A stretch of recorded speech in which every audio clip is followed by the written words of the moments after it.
इसका कष्ट दूर करना है। ज्ञान वैराग्य को वेद पाठ सुनाया, गीता पाठ सुनाया, उठो ज्ञान उठो वैराग्य।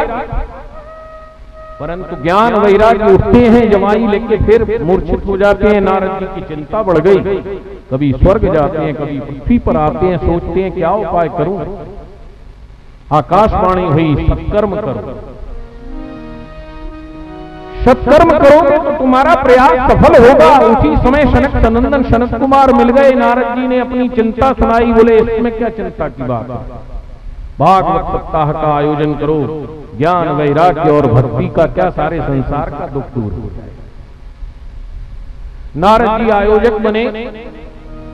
हरिद्वार के पास आनंद नामक तट पर गंगा के किनारे कथा मंडप बनाया। बढ़िया चबूतरे को गोबर से लीप करके केला के खंबे लगाए, आम के बंधनवार पताका लगाए और सनक सनंदन सनत कुमार कथा वक्ता थे। और उस कथा में बड़े बड़े ऋषि वशिष्ठ, च्यवन, गौतम, व्यास, पाराशर, जिस महात्मा ने सुना कि कथा हो रही है, दौड़ करके उस कथा में सुनने के लिए पहुंचे। और उस कथा में सनत कुमारों ने जब कथा प्रारंभ की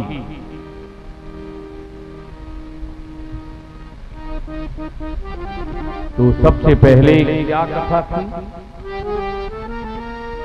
श्री कृष्ण गोविंद हरे मुरारे, हे नाथ नारायण वासुदेव।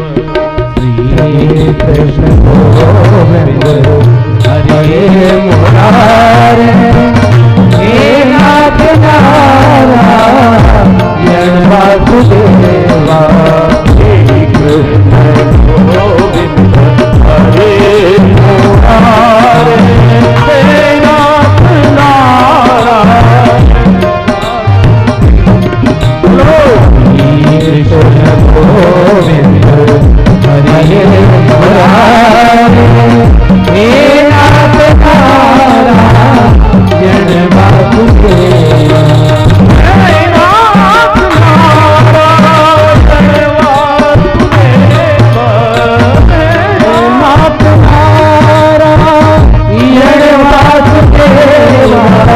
हे नाथ नारायण वासुदेवा,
हे नाथ नारायण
के मध्य में हल्ला हो गया, आ गए आ गए आ गए। कौन आ गए भाई? बोले भक्ति ज्ञान वैराग्य, तीनों आकर के नाचने लगे। ये कहां पड़े थे? भक्ति ज्ञान वैराग्य कहां पड़े थे? नारद जी ने कहां देखे थे इनको? वृंदावन में। और कथा कहां हो रही थी? हरिद्वार। रोगी पड़ा है वृंदावन में और इंजेक्शन लगाया जा रहा है हरिद्वार में और ठीक होके आ गया। साइंस में है ऐसा उपाय कि यहां रोगी पड़ा हो और बिलासपुर में इंजेक्शन लगाया जाए और यहां से ठीक होके चला जाए? है कोई दवा ऐसी? बताओ भाई, आज तो साइंस का युग है। वृंदावन में भक्ति ज्ञान वैराग्य पड़े थे और कथा हो रही थी हरिद्वार में, और ज्ञान वैराग्य मूर्छा से जग करके जवान होकर के हरिद्वार पहुंच गए और कथा के बीच में नाचने लगे। बोलिए वृंदावन बिहारी लाल की जय। तो ये इस कथा का प्रभाव है कि बूढ़ा रोगी भी तरुण हो सकता है। तो जो जो बूढ़े हैं हाथ उठाओ, किस किस को जवान बनना है? नहीं बनना है? मन में तो इच्छा है पर शर्म लग रही है कि चौड़े में कैसे कहते हैं। देखो कथा में नाच लेना ताली बजा के तो बूढ़े से जवान हो जाओगे, पक्की बात बतला रहे हैं। और फिर ये 7 दिन निकल गए तो कोई गारंटी नहीं। 7 दिन में कथा में कीर्तन में ताली बजा के नाच लेना तो बूढ़े से जवान हो जाओगे। बोलो जैसे भक्ति ज्ञान वैराग्य जब इच्छा बढ़ती है तो सोनकाद बोले महाराज इस कथा में इस प्रकार से बोले हाँ, भक्ति ने नारद जी को वचन दिया कि नारद जी आप धन्य हो, आप विरक्तों के शिरोमणि हो, श्री कृष्ण दासों में अग्रणी हो, क्योंकि संत ही परमार्थ करता है। नारद जी बोले हम कलयुग में घर घर में तुमको स्थापित कर देंगे, क्योंकि तुम जहां पहुंच जाओगी वहां यदि नीच का भी घर है तो भगवान को आना पड़ेगा। इसलिए अपने घर में भक्ति को निवास दो तो भगवान स्वयं चले आएंगे। परंतु भक्ति के साथ में विषय को नहीं। ज्ञान वैराग्य, ज्ञान बूढ़ा होता है अभिमानी के पास जाकर, वैराग्य बूढ़ा होता है लोभी के पास जाकर, और भक्ति विकल हो जाती है विषयों के पास। आज भक्ति की आड़ में जब लोग विषय करते हैं तो भक्ति विकृत हो जाती है। ज्ञान से लोग अभिमान करते हैं, मंचों पर शास्त्रार्थ का चैलेंज करते हैं, है कोई विद्वान हमारे जैसा, तो ज्ञान बूढ़ा हो जाता है। और जहां लोभ होता है वहां वैराग्य बूढ़ा हो जाता है। एक निवेदन और है, जब कीर्तन हो उस समय जल परोस दिया गया। कीर्तन चल रहा हो उस समय जल परोस दिया करें। और ये गर्मी है, प्यास लगती है, जितने भी हमारे सेवा करने वाले हैं कथा के मध्य में नहीं परोसेंगे, कीर्तन के मध्य में परोस लो। कीर्तन के साथ साथ जल पान भी करिए। बोलो जैसे।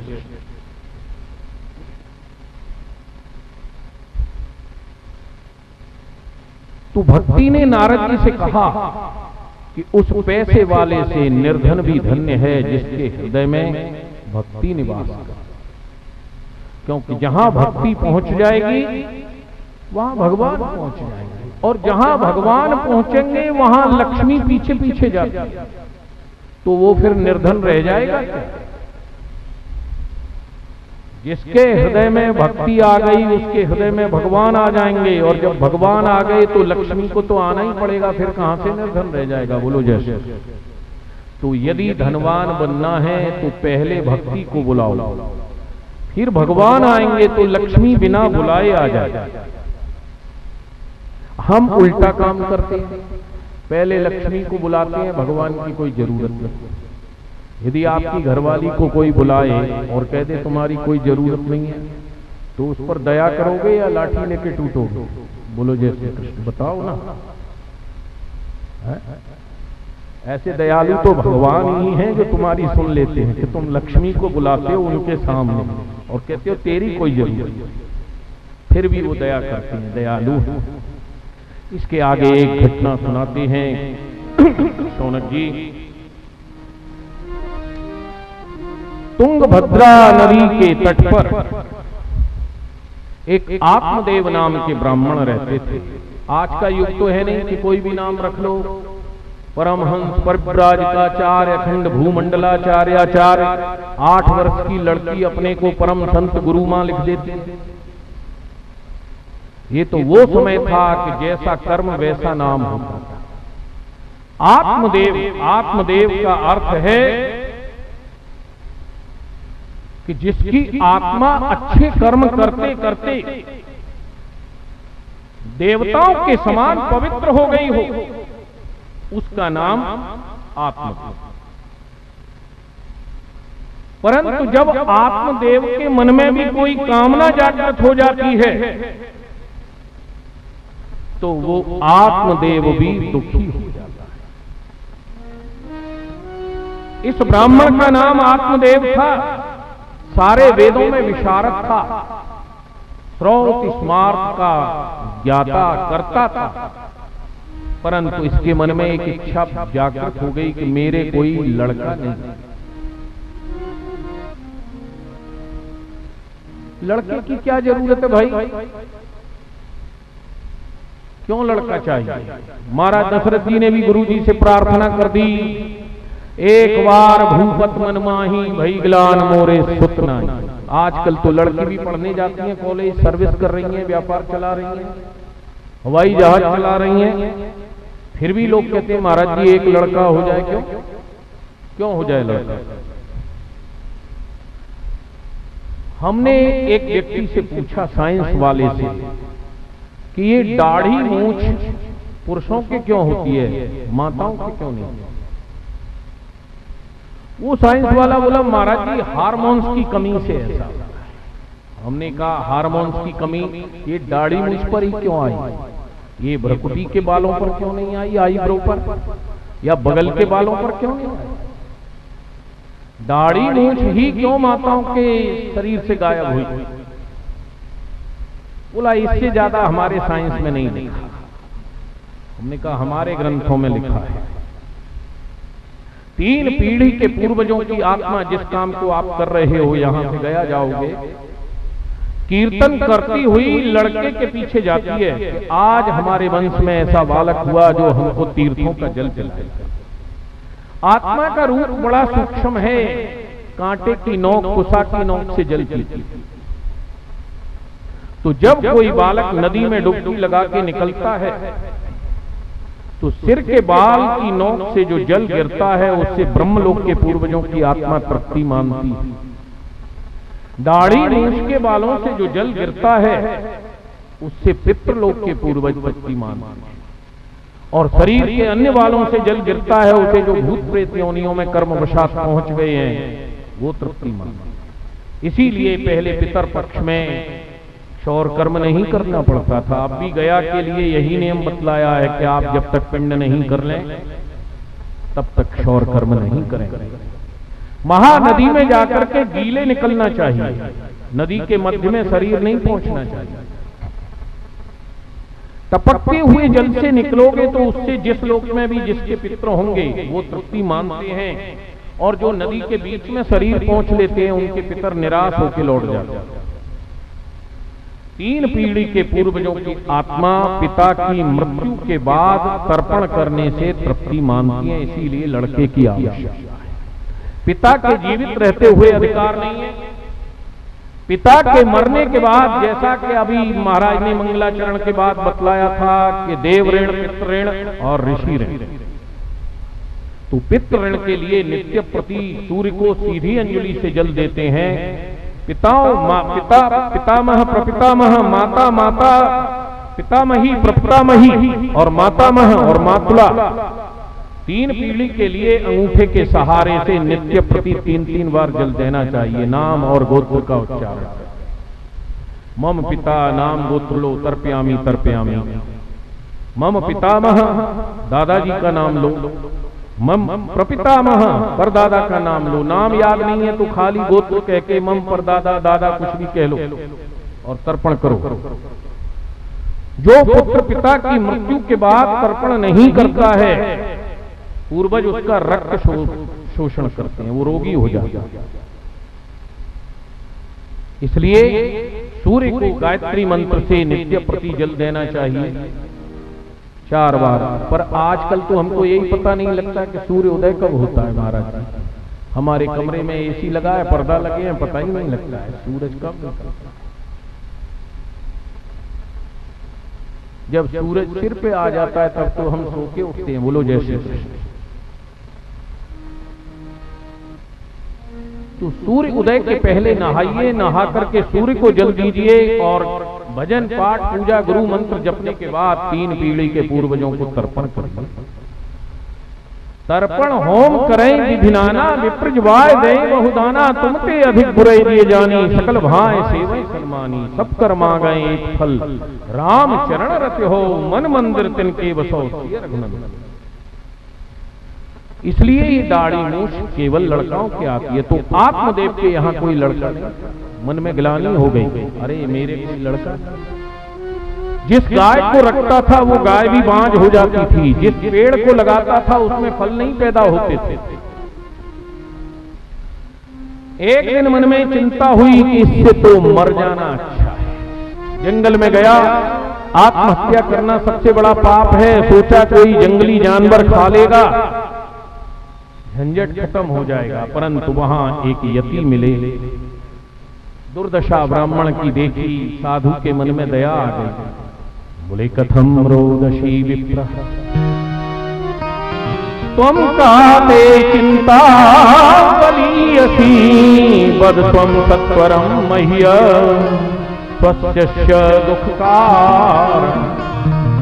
अरे क्यों रो रहा है ब्राह्मण, क्या है तेरी चिंता, हमको बतला अपने दुख का कारण। बोले महाराज क्या बताऊं, मेरे पूर्व जन्म के पापों का फल है कि मेरे संतान नहीं है। मैं जिस गाय को पालता हूं वो भी बांझ हो जाती है, जिस पेड़ को लगाता हूं उसमें भी वृक्ष नहीं। तो मेरे संतान कैसे हो। साधु ने रेखा देखी माफी की। बोले तद्भालाक्षरम मालाम चौबाक्यामास योगवान, सर्वज्ञात्वा यति पश्चात् विप्रमुचे सविस्मर। मैंने तेरे माथे की रेखा देखी है, भाग्य रेखा देखी, तेरे तो 7 जन्म बच्चा पैदा नहीं हुआ ब्राह्मण, और छोड़ दे बेटा और बेटी की आशा। मुंचा ज्ञानम प्रजारूपम बलिष्ठा कर्मणो गति, विवेकम तु समासाध्य त्यज संसार वासना। अरे ये पुत्र लड़का लड़की की वासना को त्याग, क्या करेगा लड़का। बुढ़ापा आने के बाद सोचेगा जल्दी से जल्दी मरे और कब इसका धन हमको मिले। अरे तोहिका माया घेरे बाटे जैसे जाला महकरी, तोहिका माया घेरे बाटे जैसे जाला महकरी, तोहिका माया घेरे बाटे जैसे जाला महकरी, तोहिका माया घेरे बाटे जैसे जाला महकरी। ये जाला महकरी रे मनुआ, जाला मकरी रे मनुआ, जाला मकरी।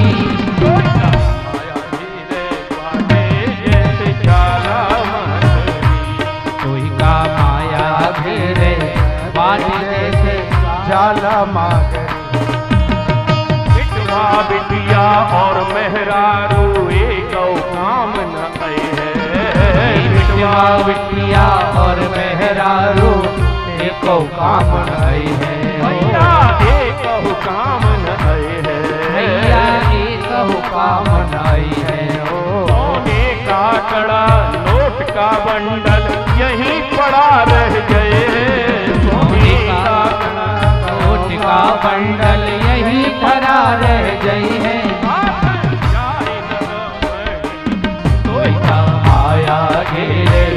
बाट जैसे जाला मकरी। हे गोविंद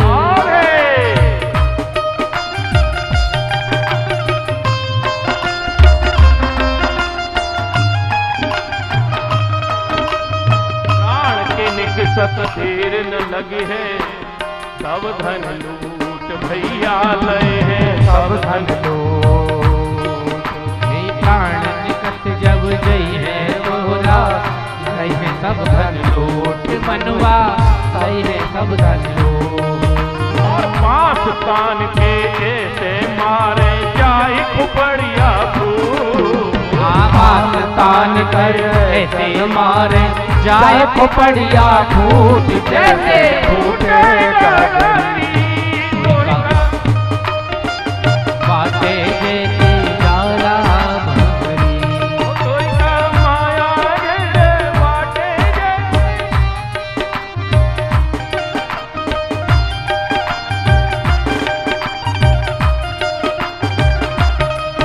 और प्राण निकस जब जय है तोरा, भैया तनिक देर नहीं लगी है। प्राण निकस जब जय है तोरा, तनिक देर नहीं लगी है भैया तनिक देर नहीं लगी है। और दुश्मन ऐसन पांच के तोहरा घटवा पर ले जय है। दुश्मन जैसन बांध के तोरा घटवा पर ले जय है। कोई का माया गे बाट जैसे जाला मकरी। कोई का माया गे बाट जैसे जाला मकरी। जाला मकरी रे मनुआ जाला मकरी। जाला मकरी रे मनुआ जाला मकरी। माया गे बाटे जाला मकरी। गोविंद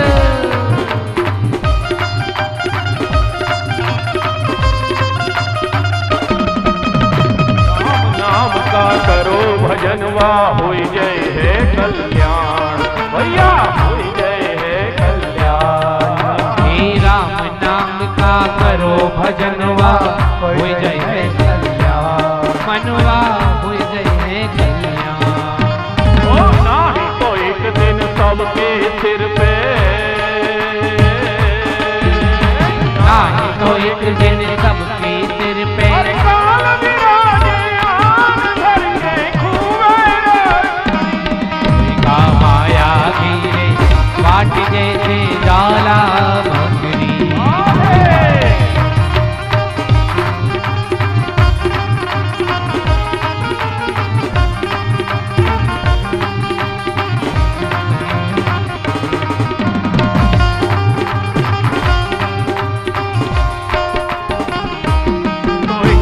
जाला मकरी रे मनुआ जाला मकरी। जाला मकरी रे मनवा जाला मकरी। कोई का माया गे बाटे जैसे जाला। कोई का माया घेरे बाटे जैसे जाला मकरी। जैसे जाला मकरी हो जैसे जाला मकरी। अरे ये बेटा और बेटी के प्रपंच को त्याग दे, संसार की वासना छोड़ के भगवान के भक्त संतों का साथ कर। उनका साथ करने से इस भव सागर से पार हो जाएगा। ब्राह्मण कहता है महाराज, बिना बाल बच्चाओं के तो सन्यास भी अच्छा नहीं लगता है। जब तक पोता बाबा बाबा कह के दाढ़ी को न हिलाए तब तक क्या अच्छा लगता है। पोती दादी दादी करके पीछे न दौड़े, ऐसे सन्यास में क्या रखा है, शुष्क है। आपके यहां भी तो चेला चेली आकर के हल्ला गुल्ला मचाते हैं, तब आश्रम अच्छा लगता है। और यदि मेरे संतान नहीं हुई महाराज, तो सत्य कहता हूं मैं आपके सामने प्राण त्याग दूंगा। अब महात्मा को दया आ गई, बोले इसके भाग्य में बेटा तो है नहीं, और ये आत्महत्या करके ब्राह्मण से नरक को चला जाएगा, क्योंकि सबसे बड़ा पाप है आत्महत्या। तो महात्मा ने एक फल दिया, बोले अच्छा चल, तुझे ज्यादा बेटा बेटा लग रहा है तो ये फल अपनी पत्नी को खिला देना, तेरे